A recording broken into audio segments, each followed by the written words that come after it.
Do-do-do-do-do-do. I don't want to wait for that Horny Creek episode to be over. What's up, everybody? It's Horny Creek. I still don't know if we should do a theme song or not, but we'll figure it out. Meh. Meh. You just like hearing me sing the Horny Creek theme, don't you? I do. I love watching you sweat the intros. I love just sitting here waiting to be acknowledged while you fumble through whatever it is you're going to do. Holy shit! Wow. It started out as like almost sounding like sympathetic, and then by the end there was a knife plunged in my chest. Holy shit. Well, hello everyone. My name's Mark. With me as always is my suddenly vicious fiancée, Carol. How are you, Carol? Hey, what's up? Yeah, you got the ring on your finger and suddenly now the claws are out. It's February 11th, 1998, and guess what? What? As we approach Valentine's Day on Horny Creek, what better title for a Horny Creek episode than Carnal Knowledge? Wow. Yeah, that's the name of the episode. I assume it's it's a play off of the book Carnal Knowledge. Okay, I've never heard of it. All right. Well, is it good? Have you read it? It's about sex. Well, obviously. And they talk about books about sex. So that's my guess, that was intentional. Well, yeah. Steve Miner directed this episode again. He, as I've mentioned before, he's a producer on the show, directed the second Friday the 13th movie, the one that established Jason Voorhees as the killer, even though he was wearing a bag on his head. And a solid Friday the 13th movie with the best final girl, Ginny. But that got me thinking. They live in this beautiful little idyllic Cape Side town. I believe it's called Cape Side. Mm-hmm. And Kevin Williamson, who created the show, he wrote Scream. Okay. And I Know What You Did Last Summer. And they will take place in little New England towns? Sure, and they're horror pictures. You right. know? So I would love it if in one episode Jason Voorhees. You're so silly. I don't know if they could get the rights because this is on the WB. Who cares? Which is Warner Brothers, and I believe Paramount still owns the rights to... actually, no. They sold it to New Line Cinema, so they own it now. Who cares if they can get the rights? That would be ridiculous. That would ruin the show. That's not the flavor of the show. No, just one episode where Jason shows up and they have to contend with it in their teenage melodramatic way. No. None of them get killed, but other people in Cape Side get killed. It would be so funny. You are so weird. Introduce him to this element. It's better than when he went to Manhattan. Sure, but would it be better for Cape Side? No. Who cares? It's just like a one-off silly episode. They could do it. I don't think they're going to do that. I wouldn't hold my Bring breath. Jason Voorhees to Cape Side. I'm going to start the campaign. Please don't. Flood the WB with letters. Bury Michigan J. Frog with letters. Oh, my Lord. Where's the WB? Or whatever he says. Anyway, so we watched Horny Creek. We did. We watched Horny Creek. Dawson's Creek. And holy shit, is it horny. It is. So this show is just so sex obsessed, but I love it. Well, I mean, teenagers. It's my new favorite show, I think. Really? I like Buffy a lot, actually. I didn't think I would. And when we first started watching it, I didn't love it. Mm-hmm. But I like it so much now. And I like Dawson's Creek. They pair well together, the two shows. It's ridiculous. I'm starting to not love 90210. 90210 I'm like falling out of love with. But these two shows, oh my God, it's like chef's kiss. Yeah, I kind of feel done with 90210. And yet we still have to do it. Now Tuno is not done with us. I like recording the episodes, though. Yeah, it's fun to make fun of and stuff. I think we do. I think our 902 episodes are funny because we have a freedom to just kind of lay into them. But anyway, so Horny Creek. It begins with the illicit tape. Right. So yeah, Dawson and Joey are watching the thing that he recorded last episode where Jen's at that, what do you call it? They call it the ruins or whatever. Whatever. That place that's all pretty and shit where he was filming the house. End of their movie. Yeah, the horror movie. And he's got it like paused on her face talking about how fucking perfect she is. Oh God, yeah. He is. It's like, look at you. There's something wrong with him. Like he lives in a whole different world than the rest of the people. Oh, 100%. It's annoying. This show would be more interesting. I love the show, like I said, but I think this show would be more interesting if every time we see things from one of the other characters, like we see stuff from Dawson's perspective, and it's all like it is on the show, right? Mm. And then we see the show from like Joey's perspective, right? Suddenly the cinematography changes. It all gets very darker and like more sinister, and it just shows her like growing frustration with him and stuff. Right. Like, well, I mean, they even kind of mention it in the episode when he's like, "We live in this idyllic town, where everything is white picket fences, and and reality underneath is dark." Yeah, that's right. And Ray Walston is the judge. Right, we're not talking about Doc Hollywood. No, what are you talking about? I don't know why you're bringing up a judge. What's going on? I'm so I confused. get it with the picket because there's a picket fence in that. No, that guy's name isn't Ray Walston. What are you talking about?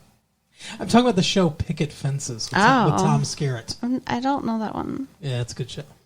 I think we talked about watching it once, but we didn't. I like Picket Fences. Back when every week we'd go through the TV guide and be like, what show will we watch this week? Remember when we used to do that? When we used to, like... When we used to give you variety? When we used to go... on the main show, we'd go through the TV guide and we'd be like, we should watch an episode of a different show this week. Because we have the shows that we watch all the time, like Friends and stuff like that. But, we used to do that, but we used to do that because we used to only do one show. Yeah. And now we do four shows. So we're already talking about 3 different television shows. I think that's enough. Yeah. We can just talk about 3 television shows and different shows, and you guys can handle just talking about a movie. And the news. Right. And, don't forget about something you forgot about? Love stuff. Massive love. Thank you. Holy shit. This is what happens when you want to record these tapes late at night. I just love it that you said don't forget about it, and it was something you forgot about. I just couldn't think of the name. All right, let's not forget to talk about the episode. So it opens with her beautiful face. Yeah, and then, as it plays forward, they end up seeing Ms. Jacobs. Yeah. And they can't quite tell who the guy is. It's Joey and Dawson. Watching the tape, yeah. Yeah. But they can't tell who's with Ms. Jacobs. No. He is described by Joey as the guy with the dark hair and throbbing neck muscles. Yeah, that's right. Mm. How do you get your neck muscles to throb? That's an interesting statement. Here, I'll do it right now for you. Ew. I don't like that. No, it's no good, but it is possible. It reminds me of, I used to have to sit behind my stepdad when he was driving, and all of a sudden his neck would start twitching, and I thought there was an alien trying to break out. It was like that MTV show, The Head. There's some alien living in his neck, though. Telling him weird things. God, that show was great. An Eon Flux. Anyway, so enough about the animation block on MTV. Yeah, so they see it, and they're talking about it. They're so horny. She's like, I didn't know that you were going through a Russ Meyer phase, which is hilarious to me because yes, every teenager knows the the work of Russ Meyer. I don't know Russ Meyer. No, that's my point. It's an esoteric reference that the older generation would get, but the teenagers watching this show, the show is meant for us probably, or a different age, and teenagers, and they're not going to understand. They don't know who Russ Meyer is, right. Other than the fact that it's implied that this is a porno movie. So Russ Meyer was a famous pornographic director who famously focused on large-breasted women. Interesting. Yeah. Well, I think that probably fits Tamara. I guess, yeah. She's probably decent size, I guess. I don't know. But yeah, they're all having lunch together when, so Jen and Pacey are there, when Joey and Dawson bring it up, and Pacey's like freaking out. Hey, you couldn't see who the dude was, couldn't you? Like, you couldn't see the penis size of the guy, could you? Did it look big, small? Does the camera add 10 pounds to your dick? I was amazed, honestly. Like, okay, he breaks into Dawson's bedroom to steal this tape because he cannot wait to see it, even though he's already been told that he'll let him see it. Yeah, and that they couldn't tell who it was. Right. And so when Dawson catches him in there, I was kind of amazed that he just fessed up right away. Like, hey, this is me on the tape. Well, they're best friends. Yeah, but that's a hell of a secret. Yeah, I mean, I agree. Hey, it's more of a secret for Miss Jacobs, who's committed a felony. Right? On camera. Yeah, I can't even imagine how she would feel if she knew there was a tape. Oh, my God. Yeah, because he doesn't tell her. That's true. I didn't even think about it. He does not tell her that tape exists. And, like... But he takes the tape. He took it, but, like, he should destroy it, because, like, what if somebody finds it? That's really bad. Yeah, I don't know if he did. They don't give us the... Whoa, sorry. There's a microphone right there. Sorry, guys. They don't give us what happens to the tape. So we don't know, but he takes it. But yeah, he does. He tells them all about it, and he's like, I feel so bad for him because he's like, yeah, no one's first time should be on tape. And, for sure. And he says to Dawson at one point, he's like, how did I measure up? And he's like, what do you mean? He's like, performance-wise, was it good, man? And Dawson just looks at me, he's like, yeah, it was good, man.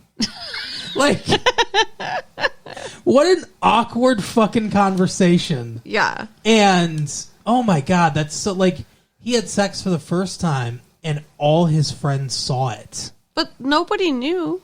But still, now Dawson knows, but It's like, it's still, they saw it. He knows that they, like, it being on tape means you're going to be judged. I mean, I would be mortified if the first time I had sex was on tape. I cannot even imagine. It would be traumatizing. No guy is good the first time. I don't think any girl's good the first time. I don't think it's just a gender specific. Nobody's good their first time. But it wasn't Tamara's first time. Well, no. And I mean, she looked happy though. You know, all we can see is her face. She looks like she's having a good time. Yeah, but she was... They just showed the making out part. They didn't show the sex part. True. Because, like, when they cut from the last episode, they were on the ground.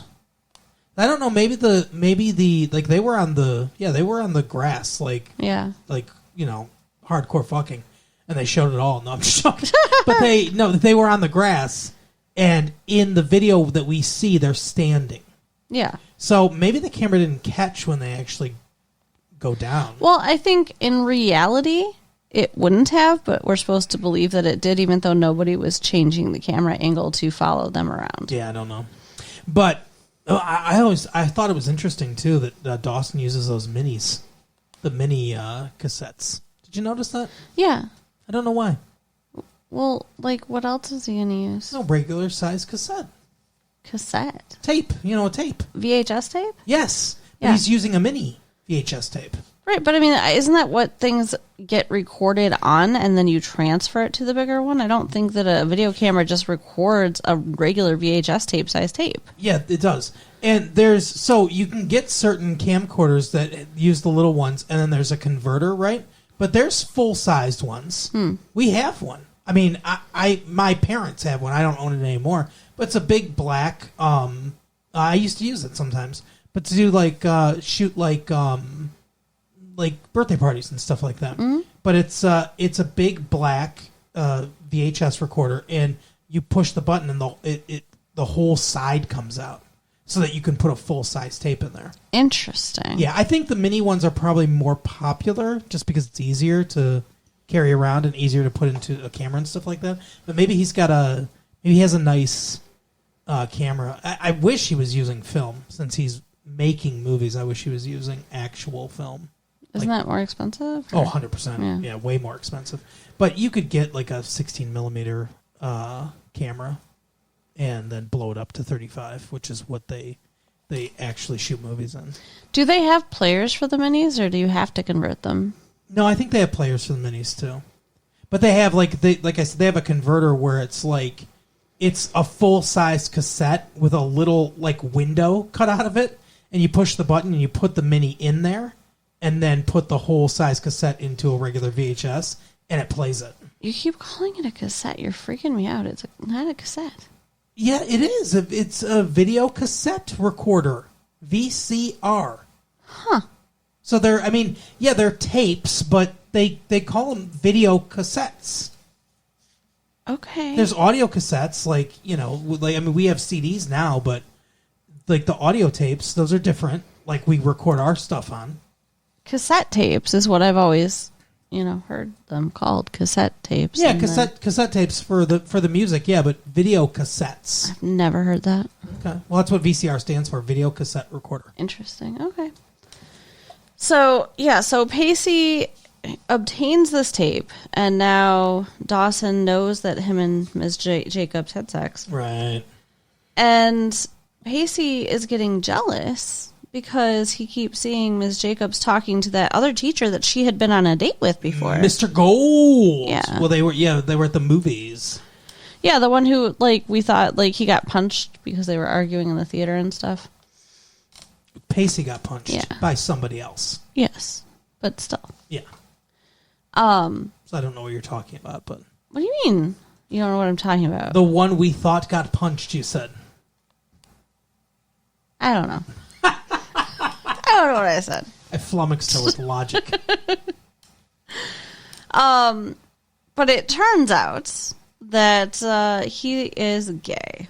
So Pacey confronts her hey, yeah, you're cheating on me or whatever. And she's like, I'm not his type. Yeah, no. I don't have hair on my chest. It was balls. It was so funny because the way he approached her was don't you think, if one of us is sleeping with more than one person that, we should tell each other or whatever. And AIDS and other sexually transmitted diseases, don't you think, Tamara? And she's like, you whore. Of course you should tell me if you're with somebody else. And he's like, what are you talking about? I'm not with somebody else. You're with somebody else. Yeah. And then, she's like, oh. And she's like, you didn't hear that from me, because I guess he's in the closet. And then later... Okay, first of all, he comes up to her on the fucking street like an idiot, sits down at her table, starts talking to her. Fine. He's at the video store across the street, and she's at the cafe that's across from that. It's a little weird, but not too weird. It's a small town. There's student, teacher. It's not that weird for him to sit down and talk to her. I guess. But then he, tries to hold her hand. What is wrong with you? And then he mentions that, too. He was like, and, why, when I tried to hold your hand, though, and she's like, yeah, you tried to hold my hand in public where any student or teacher or anybody that knows us could fucking see us, and I didn't let you. Dumbass. Right. But then later, he's at her house. She is taking this shit to a whole new level. Oh, yeah. They look like an old married couple, too. He's fucking reading a magazine on her bed. She's, sprawled out like she's the teenager with her feet up in the air. Right. It's weird. It's they're trying to have an actual relationship. I don't know what the fuck's going on. This shouldn't be happening at all. It was weirder. It was weird when it was sex. It's weirder now. Yeah. I don't know what the fuck's going on. This woman has a mental disorder. Oh, hell yeah. This is a really disturbing storyline. And I don't think they're treating it as disturbing as it is. Like I said before, just change the genders. Make it a 35-year-old male teacher and a 15-year-old female student, and tell me that there would be an episode where the female's on the bed in the home of the dude after presumably having sex, just having a casual conversation. The WB would be flooded with more letters than the letters that they're already going to be flooded with about Jason Voorhees. Michigan J. Frog would drown twice. No, I agree. I mean, I feel there has to be some kind of consequence. Though. I hope so. Like, we can't just treat this as though it's okay. I understand that society doesn't think it's as bad because guys love sex and are sexually perverted and sexually aggressive and all that shit. That's the thought process and everything. But at the end of the day, it doesn't look as bad as it is because the age difference between the actress and the actor is probably really like 7 years in real life or whatever. But because he's like 19 or 20 or something like that in real life. I think he's 21. Joshua Jackson, yeah. So he's like 21 in real life, and he looks, he pretty much looks 21. But he's supposed to be 15. So it looks not as bad as it is because of that. But the reality of a 15-year-old boy... Yeah, if he looked like an actual 15-year-old boy, it would look much worse. Yeah, and that's the thing is, like I said, I know society doesn't think it's as bad, but it's... Especially when it's teacher and student, like the whole Mary Kay Letourneau thing. Like I said, I mean, I've heard people say, like, oh, where was this teacher when I was a kid? Oh, there's teachers I would have loved to fuck. And it's like, yeah, you think that, or you say that, or you're an idiot, or whatever.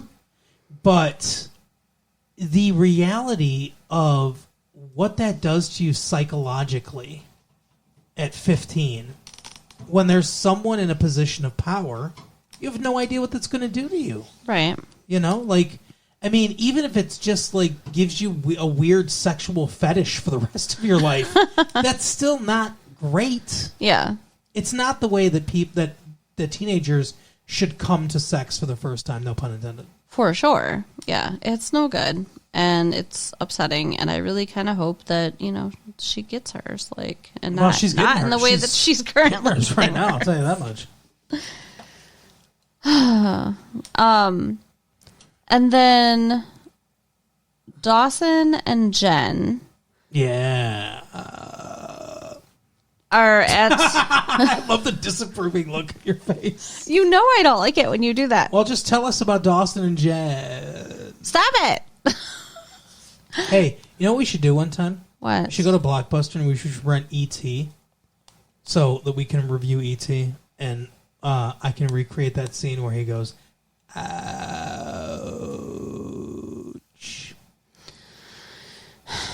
This is what I agreed to for the rest of my life. It's a Steven Spielberg reference, too.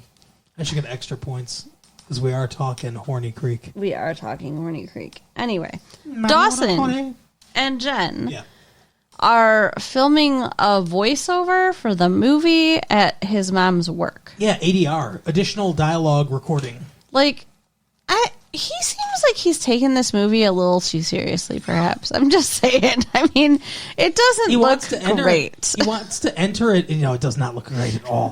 He wants to enter it in a film contest in Boston, even though it's on VHS. I mean, I don't understand. Like, okay. It doesn't look off because this is a TV show, and TV shows are traditionally filmed on tape as opposed to on film. But there is a big picture quality difference between film and tape. Mm-hmm. It's very noticeable. So if you're going to go to a film festival with a VHS recorded tape for your movie, it's not gonna look good. You're not winning anything. I mean, and I'm sorry, but like the monster, like Pacey covered in leaves, whatever, does not look like scary. No. They're re-recording Jen screaming and stuff. It's like it doesn't matter. Good, right? It doesn't matter. I agree. It doesn't matter. That first lame scream that she did the first time was fine. Right. I mean, she was like, ah. I mean, it did sound awful. It did. But whatever. So they go to take a break, and he catches his mom kissing Bob in the hallway. Bob. he almost caught her earlier in the episode when him and Joey were shopping. Yeah. They're looking for clothes. Yeah, they ran into his mom and Bob shopping together. And they just, like, they brushed it off as, like, oh, she's just helping me. You know, they don't like my sport coats at work, so she's just helping me dress sharper for the TV. Yeah, and, like, I think Joey gives him this look like she wants to fucking murder both of them. Right? Well, she does. It was hilarious. But, like, Dawson didn't seem to suspect anything, really. No. And that seemed weird. Like, I would have questions. He's like, you know, I thought, when I first saw him on TV, I thought he was like a tool bag. But he seems nice in real life. And Joey was like, I think you were right the first time. And, you know, it's like one of those TV cutaways where, like, that's the end of the conversation. But in real life, there'd be follow-up. Yeah. What do you mean by that, Joe? Why do you think that, Joe? Right. Like, exactly. And I think maybe... Hey, had Joe, that happened, what do you know? Maybe had that happened, then he wouldn't have gotten so mad at her later when he does find out. Maybe. But, yeah, so he is fucking traumatized, like not even speaking words after he sees his mom kiss Bob. He's Cameron in the pool in Ferris Bueller's Day Off. Right. And then Jen's like there, and she's like, hey, I know that our conversation is usually banter that Kevin Williamson writes for us. That he's famous for. And we don't talk on deeper levels or anything, but I really want to be this person for you. And I want to be here for you. So if you have anything you want to say, if you want to talk about your mom and what's going on, let me know, you know. And then we cut, and he's knocking on the door, and he's at Joey's, which I knew was going to happen.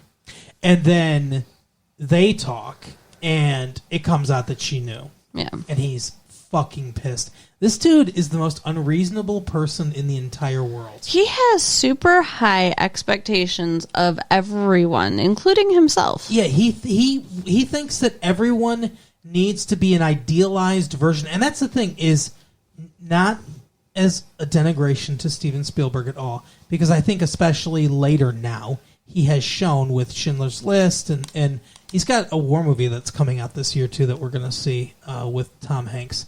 I think it's called something Private Ryan. Okay. But that looks pretty good, too. But like with Schindler's List and some of the other stuff that he's done recently, he's getting into more, I think, emotionally complex work. Some more serious, good stuff. And I love Jaws, one of my favorite movies of all time, actually. And I love E.T., I love the Raiders of the Lost Ark movies. I like the movies that Steven Spielberg does. But there is a tendency in some of his films for characters to be a little more idealized than it is in real life. And it works for his movies, because a lot of his movies have a hyper-realistic quality to them.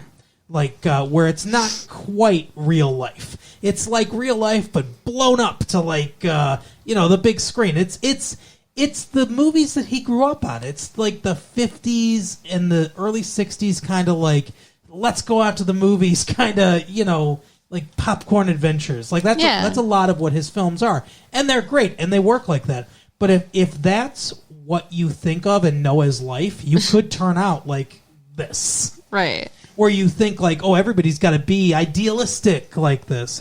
Everyone's an Indiana Jones that's traveling around the world and just being like, this belongs in a museum. Everything,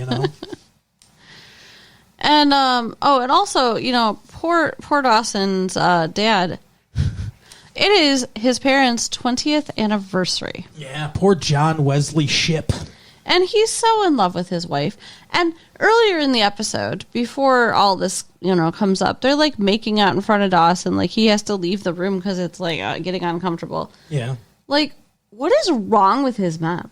I don't know how she can be all over her husband and cheating on him. They say, though, that the warning signs of infidelity could be you like almost completely cut off of sex. Like your partner not having sex, like hardly ever having sex with you. that can be a warning sign of infidelity. But also, them having sex way more often than they usually do can also be a warning sign of infidelity. Weird. And I think it's like a guilt thing, maybe. I guess. She seems awfully horny, though. I mean, it doesn't seem like... she fits right in on the show. Right. You'd have to be, though. Yeah. To be doing two guys, like on the regular. Yeah. She's got to be having sex like 6-7 times a week. She's a slimy person. Yeah, obviously, after all that sex, I imagine she Come is. on. She's keeping Summer's Eve in business, I'll tell you that much. But yeah, so Dawson is... She should be in one of those commercials where she's like, Joey, do you ever get that not so fresh feeling? God. No, Mrs. Lear, I don't. Why don't you why don't you talk to the pigeons following you about it? Ew. Seagulls. That's what I meant, because they're on a beach. Okay. Ew. Yep. Now I'm completely lost. Oh, I'm sorry. I'm derailed. I'm on a beach with pigeons. I don't know what the fuck's going on. All right. So, Mrs. Leary is going out with her husband for their 20th anniversary. Oh, yeah. And Dawson is considering telling his dad. Which is a bad idea because he's going to turn into the Flash and break the Speed Force or whatever and try to go back in time and stop the affair, and that's just going to ruin the multiverse. Right. He was the Flash on TV in the early 90s. I got that reference, thanks. What was that? My foot. Okay. Wow, you're just done. You're just fucking okay. She's at the point of the night now where any a bird could land on the windowsill and she'd be like, "What is that? Oh, what was I talking about? Oh, let's continue with Buffy." Shut up. She has no idea what's going on right now. The next thing she's going to say is, "Pass the mashed potatoes, please," because she thinks we're at dinner. So Dawson is very disillusioned by his mother, and he thinks about. He's thinking about telling his dad on their anniversary. But he decides not to because he doesn't want to break his dad's heart or whatever because he's so excited about their anniversary. Yeah, and I agree. Give him one night. Yeah. Let him fucking rail your mom one more night. Ew. Before you tell him. I mean, at least one more night. Honestly, I don't know if it's his place.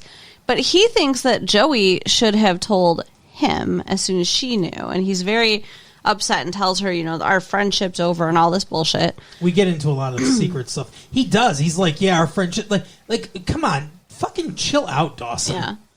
So then he's talking to Jen now. He wouldn't talk to Jen earlier, but now he's got Joey nobody left. has let him down, right. So he's back to Jen.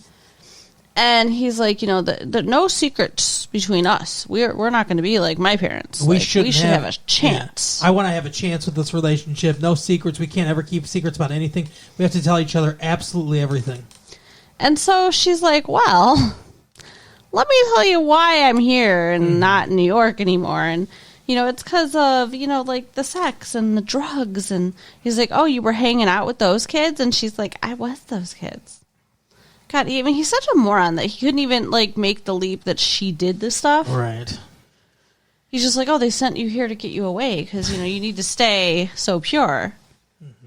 Well, that's the thing. He thinks she's pure and virginal and everything. And it's like, okay, so he really pisses me off with the whole... And that's the thing is, we were talking about, how he's not that attractive to you. Mm-hmm. But he has the perfect, puppy dog look in his face. He is a golden retriever of a boyfriend where it's just he's just oh, what can I do for you? Tail wagging all the time. Oh yeah. Until he turns on you. And then he's like a fucking golden retriever gone mad. It's Cujo. Exactly. But so he's been disillusioned by his mother. Yep. By Joey. Yep. And now by Jen. Yeah, all the women in his life. But I get that this probably wasn't the ideal time to tell him all this stuff. Yeah. But he was literally begging for her honesty. So I get it, and I think it's really shitty of him. Yeah. To be like, she's probably not super proud of what she's done. No. And if you look back at some of the stuff she said, like she wants to take things slow, and she doesn't want to make the same mistakes she made before, and everything. She clearly wants to start over and not do this kind of stuff. And like, this is all in her past. To hold that against her, it's just so slimy. Yeah, he's an asshole. He's a judgmental asshole. I agree. He should start dating Grams. Ew. Because she's judgmental. I mean, they would definitely share that. Yeah. I mean, and poor Jen, now she's being made to feel bad about herself when she's trying to do better. Yeah, exactly. And she's got to go, she's in there talking to her comatose grandpa about, like, how, in a couple years, 55% of my peers will have had sex. Like, what the fuck is happening right now? Seriously. I know they like their very clever dialogue, and it does make things different than other shows. Yes. And it's cool and unique, but that goes a little bit too far. Yeah. It's like she's giving a presentation. She's done the fucking homework behind this. She has done the research. She knows the numbers. Like, come on. And in 5 years, almost all of them will have had sex. Right, exactly. Oh, goodness, Jen. And in 6 years, all of them will have done anal. But I mean, honestly, like, I don't think 15 is, like, unheard of to be having sex. Like, jeez. Yeah, I know you don't. It's not unheard of. It's a little young. I think 16 is what they consider the average. Sure. Dawson has had it with everyone and everything. He has not had sex at all. And he... Oh, I see what you're saying. He's still got Pacey, though. He talks to Pace. Yeah, although, it's so funny because, Jen's not a virgin, so he's so disappointed and disillusioned because she's 15, she's not a virgin. Pacey is 15 and not a virgin, and he feels nothing about that. There's the other double standard, too. There's the other double standard. She gets sent away because she was, she was having too much sex and stuff like that. But a 15-year-old guy, fucking legend in high school, he would be. Right. If he was doing the same thing. Also, stupid. Dawson looked slightly impressed, honestly, about Pacey. Yeah, exactly. Like, what the fuck, Dawson? You're such a fucking average white asshole. So he's sitting at the ruins, contemplating life and how everybody has let him down. Mm-hmm. And Joey comes to talk to him because Jen came to her first. Yeah, Jen and Joey had a conversation because Jen wanted advice. And so they talk, and Joey essentially says, give him time. Yeah. But, in the long-winded, profound ways that they speak to each other in the show. Yeah, and in the implication of, like, she's also waiting for him. Yeah. And Jen's like, you want some company?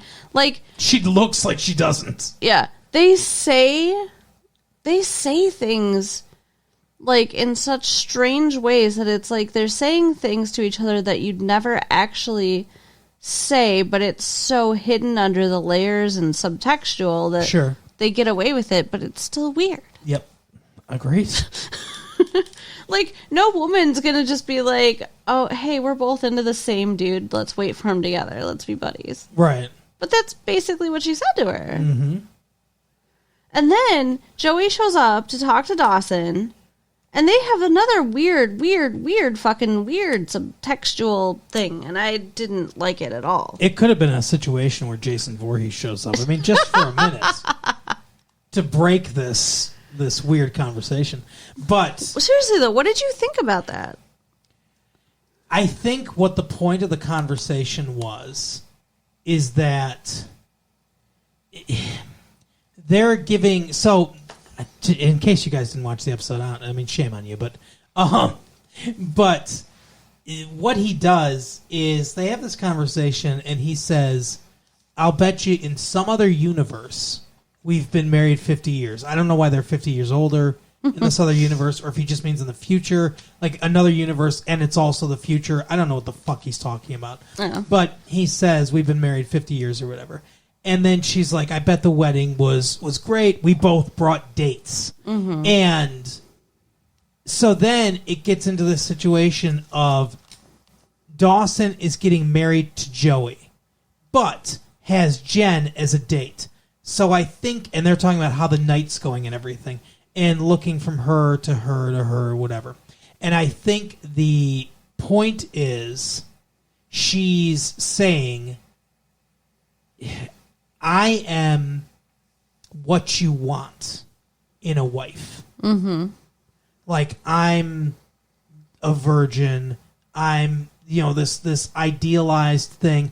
Childhood romance. I mean, what could be more Spielberg than that? Right. Like, all that stuff, right? I am all that you want. And then there's Jen, which is all you want in someone to date. Like that's like the lust side of them, essentially, right? And it's kind of a heart and head situation. And I think that's what the point of it was. And she's like, who are you going to choose, essentially? And he doesn't know. But she ends up walking away. Yeah. And there's something about a museum, too. I don't know. It was a weird fucking conversation. It was a very weird conversation. It was the kind of conversation that Socrates and Plato would have with each other before they fucked. I don't know. And it was like, I mean, it started out with him being like, we're not friends, because he was mad at her, but then he's like, kind of almost like, but are we more than friends? Or like, what is our friendship? Or, That was the other thing, too. You're right. He said, are we more or less than we were before? What are you talking about? Do you want to fuck Joey or not? Jesus Christ, Dawson. Yeah. Like I said, he is the most annoying character in this show. Oh, yeah. I like everyone else way more than I like his character. And yet it's Dawson's Creek. Yeah. Well, whatever. That he gets drowned in. And Jason Voorhees bursts out of it. You're such a freak. I like the Friday the 13th films. I know you do, baby. But anyway, that is the episode of The Creek. He does not make any decisions. He doesn't say anything. I assume next episode we'll find out more. Yeah, I assume next episode he'll blow up his parents' marriage. Yeah, and maybe Jen will blow him. We'll see. I doubt that. All right. Well, you never know. You never know. But that is the episode of the show. Carol? So you can write us at latefee1994@AOL.com. Do it. Check out our website at www.retrolatefee.com. And share the tapes with your friends. All right, we'll see you next time. Bye. Bye.